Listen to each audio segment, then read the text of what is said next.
ஒரு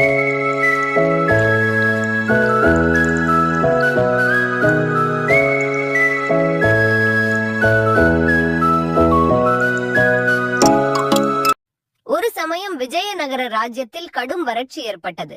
பருவமழை தவறிவிட்டதால் குளம், குட்டை, ஏரி எல்லாம் வற்றிவிட்டது. தெனாலிராமன் வீட்டு கிணற்றிலும் நீர் குறைந்து அதிக ஆழத்திற்கு போய்விட்டது. இதனால் தினமும் தோட்டத்திற்கு தண்ணீர் பாய்ச்ச மிகவும் சிரமப்பட்டான் தெனாலிராமன். இந்த சமயத்தில் ஒரு நாள் இரவு 4 திருடர்கள் தன் தோட்டத்தில் பதுங்கி இருப்பதைக் கண்டான். உடனே வீட்டிற்கு வந்து தன் மனைவியிடம், அடியே, நம் நாட்டில் பருவ மழை தவறிவிட்டதால் பஞ்சம் ஏற்பட்டு விட்டது. எனவே நிறைய திருட்டு நடக்க ஆரம்பித்து விட்டது. பஞ்ச காலம் முடியும் வரை நாம் மிகவும் ஜாக்கிரதையாக இருக்க வேண்டும். எனவே நாம் ஒரு காரியம் செய்வோம் என்று வெளியே பதுங்கியிருந்த திருடர்களுக்கு கேட்கும் வண்ணம் உரத்த குரலில் பேசினான். அதற்கென்ன செய்யலாம் என்று தெனாலிராமனின் மனைவி கேட்டாள். வீட்டில் உள்ள நகை மற்றும் விலையுயர்ந்த பொருட்களை எல்லாம் இந்த பெட்டியில் போட்டு நாம் இந்த பெட்டியை யாருக்கும் தெரியாமல் கிணற்றில் போட்டு விடலாம். பஞ்சம் தீர்ந்து திருட்டு பயம் ஒழிந்ததும் மீண்டும் கிணற்றிலிருந்து எடுத்துக் கொள்ளலாம் என்று முன்போலவே உரக்க கூறினான் தெனாலிராமன். திருடர்களும் இதை கேட்டனர். அதே சமயம் ரகசியமாக தெனாலிராமன் தன் மனைவியிடம் திருடர்கள் ஒளிந்திருப்பதை கூறி ஒரு பழைய பெட்டியில் கல், மண், பழைய பொருட்களை எல்லாம் போட்டு மூடினான். அந்த பெட்டியை தூக்க முடியாமல் தூக்கி வந்து கிணற்றுக்குள் தொப் என்று போட்டுவிட்டு வீட்டுக்கு திரும்பி விட்டான் தெனாலிராமன். திருடர்களும் தெனாலிராமன் வீட்டிற்குள் புகுந்து திருடும் நம் வேலையை சுலபமாக்கி விட்டான், நாம் எளிதாக கிணற்றிலிருந்து பெட்டியை எடுத்துக் கொள்ளலாம் என்று தங்களுக்குள் பேசிக்கொண்டனர். பெட்டியை எடுக்க கிணற்றுக்கு அருகே வந்தனர் திருடர்கள். கிணறு ஆழமாக இருந்ததால் உள்ளே இறங்க பயந்த திருடன் ஒருவன், அண்ணே, தண்ணீர் குறைவாகத்தான் உள்ளது. நாம் நால்வரும் ஏற்றம் மூலம் மாற்றி மாற்றி நீரை இறைத்து விட்டால் சுலபமாக பெட்டியை எடுத்துக்கொண்டு போகலாம் என்று கூறினான். அதை கேட்ட மற்றவர்களும் அவன் திட்டத்துக்கு ஒப்புக்கொண்டனர். அதன்படி ஒருவர் மாற்றி ஒருவர் ஏற்றம் மூலம் நீர் இறைக்கத் தொடங்கினர். சற்று நேரம் கழித்து வேறு வழியாக தோட்டத்திற்கு சென்ற தெனாலிராமன் திருடர்கள் இறைத்து ஊற்றிய நீரை தன் தோட்டத்தில் உள்ள செடிகளுக்கும் கொடிகளுக்கும் பயிர்களுக்கும் பாயுமாறு கால்வாயை திருப்பி விட்டான். இப்படியே பொழுது விட்டது. ஆனால் கிணற்றில் தண்ணீர் குறையவில்லை. இதனால் திருடர்களும் நாளை இரவு மீண்டும் வந்து நீரை இறைத்துவிட்டு பெட்டியை எடுத்துக் கொள்ளலாம் என்று பேசிக்கொண்டு சென்றனர். அப்போது தோட்டத்திலிருந்து வந்த தெனாலிராமன் அவர்களை பார்த்து, நாளைக்கு வர வேண்டாம். நீங்கள் இறைத்த தண்ணீர் இன்னும் 3 தினங்களுக்கு போதும். எனவே 3 தினங்கள் கழித்து வந்தால் போதும். உங்கள் உதவிக்கு நன்றி நண்பர்களே என்று கூறினான். திருடர்களுக்கு இதை கேட்டதும் மிகவும் அவமானமாய் போய்விட்டது. தங்களை ஏமாற்றி நீர் இறைக்கச் செய்த தெனாலிராமனின் அறிவை மனத்திற்குள் எண்ணி வியந்தனர். மேலும் அங்கே இருந்தால் எங்கே மாட்டிக்கொள்வோமோ என்ற அச்சத்தில் திரும்பி பார்க்காமல் ஓட்டம் பிடித்தனர் திருடர்கள். ஒரு சமயம் விஜயநகரத்திற்கு வித்யாசாகர் என்ற ஒருவர் வந்திருந்தார். அவர் சகல சாஸ்திரங்களையும் அறிந்த புலவர். தம்மை போல யாரும் புலமை பெற்றவர் இருக்க முடியாது என ஆணவம் கொண்டவர். அதனால் ஒவ்வொரு ஊராக சென்று அங்குள்ள புலவர்களை எல்லாம் வாதத்திற்கு அழைத்து வெற்றி பெற்று பெருமையாக திரிந்து கொண்டிருந்தார். அவ்வாறே ஒரு நாள் விஜயநகரத்திற்கும் வந்தார். அவர் இராயரின் அவைக்கு வந்து தன் திறமையை வெளிப்படுத்தினார். அந்த அவையில் பெத்தண்ணா, சூரண்ணா, திம்மண்ணா போன்ற புலவர்கள் இருந்தனர். அவர்கள் ஒவ்வொருவரும் ஒவ்வொரு துறையில் வல்லவர்கள். அவர்கள் கூட வித்யாசாகரை கண்டு அஞ்சி பின்வாங்கினர். தன்னிடம் வாதிட யாரும் முன்வராதது கண்ட வித்யாசாகர் ஆணவமுற்றார். தன் அவையில் சிறந்தவர்கள் இல்லையோ என இராயருக்கோ வருத்தம். அந்த சமயத்தில் தெனாலிராமன் அவை முன் வந்து, பண்டிதரே, உம்மிடம் வாதம் புரிய நான் தயார். இன்று போய் நாளை வாருங்கள் என்றான். இதை கேட்டதும் மன்னருக்கும் மற்ற புலவர்களுக்கும் உற்சாகமாக இருந்தது. அவர்கள் இராமனை வெகுவாக பாராட்டினர். இருந்தாலும் மறுநாள் வித்யாசாகரை இராமனால் வெல்ல முடியுமா என்ற சந்தேகம் அனைவருக்கும் இருந்தது. மறுநாள் இராமனை ஆஸ்தான பண்டிதரை போன்ற விலை உயர்ந்த ஆபரணங்களால் அலங்கரித்து அவைக்கு அழைத்து வந்தனர். இராமன் தன் கையில் பட்டு துணியால் சுற்றப்பட்ட ஒரு கட்டை வைத்திருந்தான். வாதம் ஆரம்பமாகியது. வித்யாசாகர் இராமனின் கையில் இருந்த கட்டை பார்த்தார். அது என்னவாக இருக்க முடியும் என்று அவரால் ஊகிக்க முடியவில்லை. எனவே, ஐயா, கையில் வைத்திருக்கிறீர்களே, அது என்ன என்று கேட்டார். இராமன் அவரை அலட்சியமாக பார்த்து கம்பீரமாக, இது திலாஷ்ட மகிஷ பந்தனம் என்னும் நூல். இதை கொண்டுதான் உம்மிடம் வாதிடப் போகிறேன் என்றான். வித்யாசாகருக்கு குழப்பம் மேலிட்டது. அவர் இதுவரை எத்தனையோ நூல்களை படித்திருக்கிறார், கேட்டிருக்கிறார். ஆனால் இராமன் கூறியது போல் ஒரு நூலை பற்றி இதுவரை கேள்விப்பட்டதில்லை. அந்த நூலில் என்ன கூறியிருக்குமோ, அதற்கு தம்மால் பதில் சொல்ல முடியுமோ முடியாதோ என்ற பயம் ஏற்பட்டது. அதனால் நயமாக வாதத்தை நாளை வைத்துக் கொள்ளலாம் என்று சொல்லிவிட்டு சென்றார். அன்றிரவு வித்யாசாகர் பல்வாறு சிந்தித்து பார்த்தார். இராமன் கூறிய நூல் புரிந்து கொள்ள முடியாத நூலாக இருந்தது. இதுவரை தோல்வியே கண்டிராத அவர் இராமனிடம் தோல்வியடைய விரும்பவில்லை. ஆகவே அந்த இரவே சொல்லிக் கொள்ளாமல் ஊரை விட்டே ஓடிவிட்டார். மறுநாள் அனைவரும் வந்து கூடினர். ஆனால் வித்யாசாகர் வரவில்லை. விசாரித்த பொழுது அவர் இரவே ஊரை விட்டு ஓடிவிட்டார் என்ற செய்திதான் கிடைத்தது. வெகு சுலபமாக அவரை வென்ற இராமனை அனைவரும் பாராட்டினர். மன்னர் இராமனிடம், இராமா, நீ வைத்திருக்கும் திலகாஷ்ட மகிஷ பந்த என்ற நூலை பற்றி நானும் இதுவரை கேள்விப்பட்டதே இல்லை. அதை எங்களுக்கு காட்டு என்றார். இராமன் மூடியிருந்த பட்டுத் துணியை விளக்கினான். ஏடுகள் எதுவும் காணப்படவில்லை. அதற்கு பதிலாக விறகு, எருமையை கட்டும் கயிறு இருந்தது. அதை கண்டதும் எல்லாரும் வியப்புற்றனர். இராமன், அரசே, திலகம் என்றால் காஷ்டம் என்றால் விறகு, மகிஷபந்தனம் என்றால் எருமை கட்டும் கயிறு.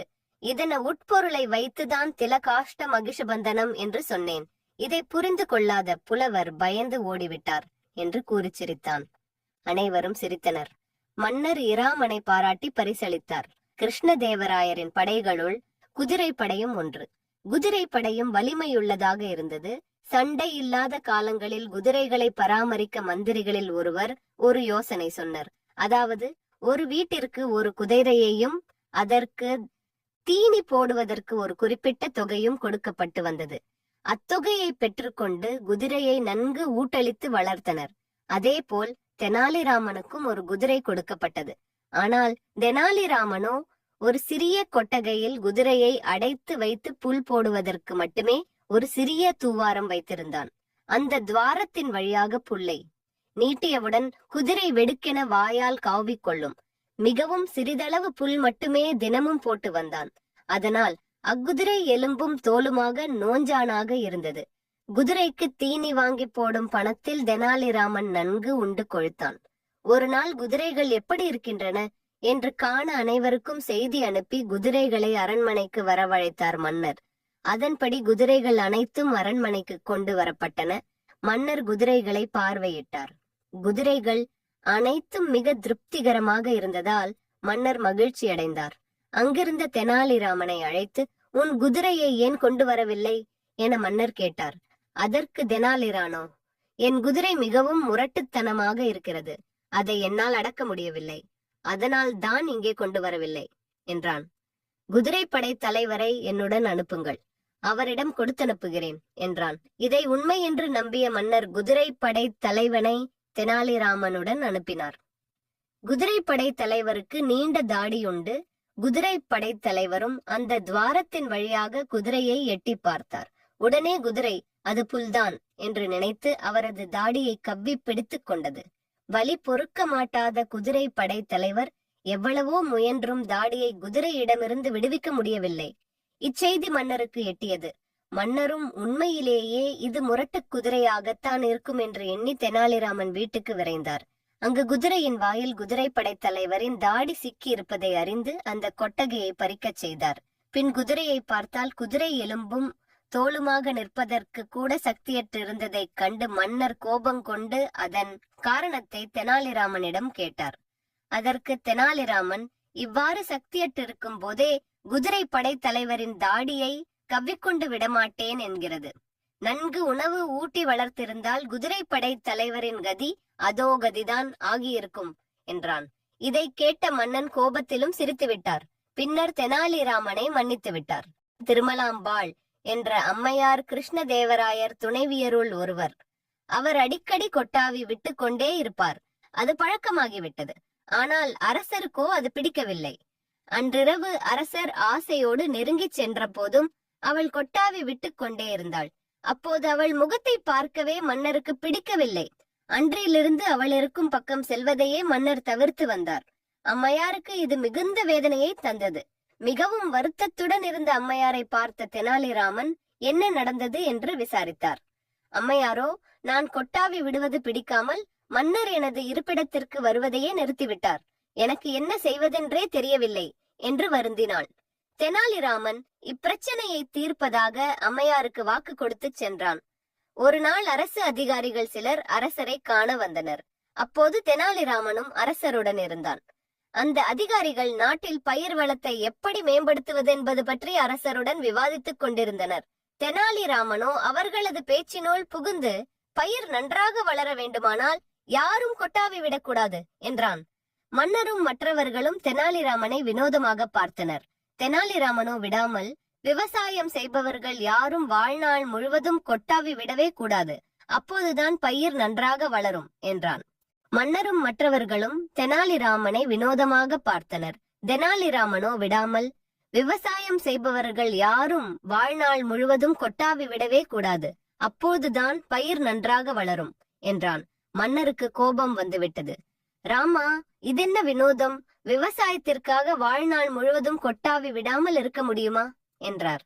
வேறென்ன மன்னா, உங்கள் முன்னால் கொட்டாவி விடும்போது உங்களுக்கு கோபம் வருவதைப் போல பயிர்கள் முன்னால் கொட்டாவி விட்டால் பயிர்கள் கோபித்துக் கொள்ளாதா? கேவலம் கொட்டாவியால் ஒருவர் வாழ்க்கை நாசமாக வேண்டுமா என்று கூறிவிட்டு மன்னரை ஓரக்கண்ணால் பார்த்தார் தெனாலிராமன். மன்னருக்கு தெனாலிராமன் சூசகமாக என்ன சொன்னார் என்று புரிந்து போனது. அப்போதே கேவலம் கொட்டாவிக்காக தன் மனைவியை கோபித்துக் கொண்டேனே என்று வருந்தினார். தெனாலிராமன் புத்திசாலித்தனமாக தகுந்த நேரத்தில் அதை புரிய வைத்தான் என்பதையும் எண்ணி மகிழ்ந்தார். பின்னர் மகிழ்ச்சியில் திளைத்த அம்மையாரும் மன்னரும் சேர்ந்து தெனாலிராமனுக்கு பரிசுகளை பல அளித்து மகிழ்ந்தார்கள். ஒரு நாள் அரண்மனையில் பெரிய விருந்து நடந்தது. ராஜகுருவும் தெனாலிராமனும் ருசித்து ரசித்து உண்டு மகிழ்ந்தார்கள். விருந்துக்கு பின் இருவரும் ஒரு மண்டபத்தில் அமர்ந்து சாவதானமாக பேசிக் கொண்டிருந்தார்கள்.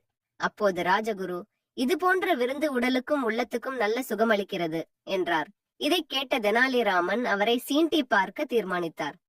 உண்பதை விட உண்டதை கழிப்பதில்தான் தனிச் சுகம் இருக்கிறது என்றார் தெனாலிராமன். ராஜகுருவோ சற்று முறைப்பாக, ராஜாங்க விருந்தை பழிக்காதே ராமா, இது போன்ற விருந்தை உண்பதே தனி சுகம்தான் என்றார். தெனாலிராமனோ, கொண்டதை விட கழிப்பதில் தனி சுகம் இருக்கிறது என்பதை நான் ஒரு நாளைக்கு உங்களுக்கு உணர்த்துகிறேன் என்று கூறி அங்கிருந்து சென்று விட்டார். ராஜகுரு ஒரு நாள் ஒரு தனி அறையில் இருந்த சமயம் பார்த்து வெளியே பூட்டி விட்டார் தெனாலிராமன். உள்ளே இருந்த குருவுக்கு மலம் கழிக்க வேண்டிய அவசியம் வந்துவிட்டது. கதவு வெளியே பூட்டப்பட்டிருந்ததால் அவர் பல முறை தட்டினார். பலனில்லை. அவசரத்தில் தவியாய் தவித்துக் கொண்டிருந்தார். அவரை நன்றாக தவிக்க விட்டு கொஞ்ச நேரம் கழித்து ராமன் கதவை திறந்தான். அவர் வேகமாக வெளியே வந்து கழிவறை நோக்கி ஓடினார். சிறிது நேரம் கழித்து வெளியே வந்த ராஜகுரு தெனாலிராமனை பார்த்து மூச்சு வாங்க பேசினார். அப்பாடா ராமா, கழிப்பது தனிசுகம்தான் ஒத்துக்கொள்கிறேன். ஆனால் இது போன்ற விபரீத விளையாட்டை இனிமேல் செய்யாதே என்றார். தெனாலிராமன் தான் சொன்னதை செய்து காட்டிவிட்டதை நினைத்து இருவரும் அடக்க முடியாமல் சிரித்தனர்.